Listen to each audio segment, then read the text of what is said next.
এবং বলুনের মাধ্যমে শুভ উদ্বোধন ঘোষণা সবাই সহযোগী ভাইয়ের সাথে আমাদের আজকে আমরা মাঠে প্রবেশ করবো না প্রিয় সবাই সাইডলাইনে বাইরে থাকবে।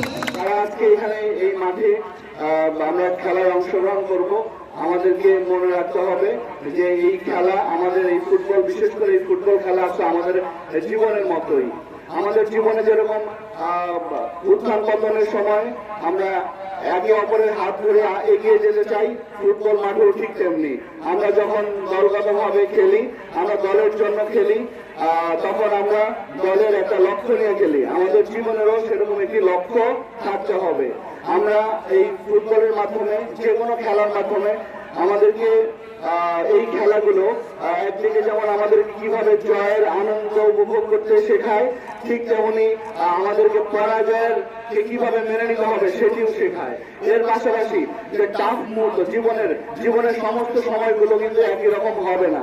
জীবনের যে চ্যালেঞ্জিং সময়গুলো আছে, সেই চ্যালেঞ্জিং সময়ে আমি কি সিদ্ধান্ত নিব, আমি কি ধরনের আচরণ করব, সেটিও কিন্তু এই খেলার মাঠ আমাদেরকে শেখায়।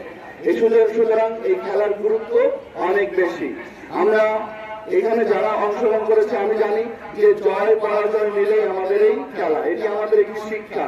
এই শিক্ষা থেকে আমাদের আগামী দিনে আমরা কিভাবে আমাদের এই যোগ্যতাকে আরো বাড়াবো, কিভাবে আমাদের দক্ষতাকে আরো বাড়াবো। পৃথিবী এখন অনেক এগিয়ে যাচ্ছে। পৃথিবীতে এখন আমরা এক সময় আমরা ইউরোপিয়ান লিগ দেখতাম, তাদের যে খেলাধুলা দেখতাম, এখন বর্তমান সময়ে দেখি এটার যত উৎকর্ষতা বৃদ্ধি পেয়েছে, আমাদের কিন্তু সেইভাবেই উৎকর্ষতা বৃদ্ধি করতে হবে।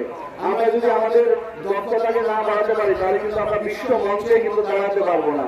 আমরা আমাদের সবচেয়ে বড় সম্পদ আমাদের জনগণ, তাদেরকে নিয়ে বিশ্ব মঞ্চে দাঁড়াতে চাই। আমরা আমাদের বাংলাদেশকে একটা বিশ্ব আসনে, শক্ত অবস্থানে আমরা বসাতে চাই, এবং সেটি সম্ভব আমাদের সকলের কমিটমেন্টের মাধ্যমে। এখানে যারা খেলার মাঠে যারা এসেছে, আমি বিশ্বাস করি তাদের এই খেলার প্রতি অনেক বেশি কমিটমেন্ট থাকবে। মনে রাখতে হবে যে তার স্বপ্ন এবং তার কমিটমেন্ট এবং তার প্রত্যয়, এগুলো মিলেই কিন্তু তার সফলতা। সুতরাং আমরা যদি আমাদের মধ্যে যদি স্বপ্ন থাকে, আমরা যদি স্বপ্ন দেখতে পারি, আমরা যদি সেই স্বপ্নের জন্য কাজ করতে পারি, আমরা যদি হার্ডওয়ার্ক পরিশ্রম করতে পারি, তাহলে আমরা সফলতা পাবো। আমরা এখানে দেখে শুনেছি যে স্কুলের শিক্ষার্থীরা এসেছে, আমরা শিক্ষক যারা সম্মানিত শিক্ষকবৃন্দ যারা এসেছেন, তাদেরকে আমরা বলবো যে আপনাদের প্রত্যেকটা শিক্ষক তারা হবেন অনুকরণীয় ব্যক্তিত্ব, তারা হবেন অনুসরণীয় ব্যক্তিত্ব। তাদেরকে অনুসরণ করে আগামী সমাজ গড়ে উঠবে, আমাদের আগামী প্রজন্মের পথ চলা তৈরি হবে। আমরা সেইভাবে একটি দেশ আমরা করতে চাই। আমরা এই তরুণ যারা এখানে আজকে অংশগ্রহণ করছে, তাদের সকলের সুস্বাস্থ্য কামনা করি।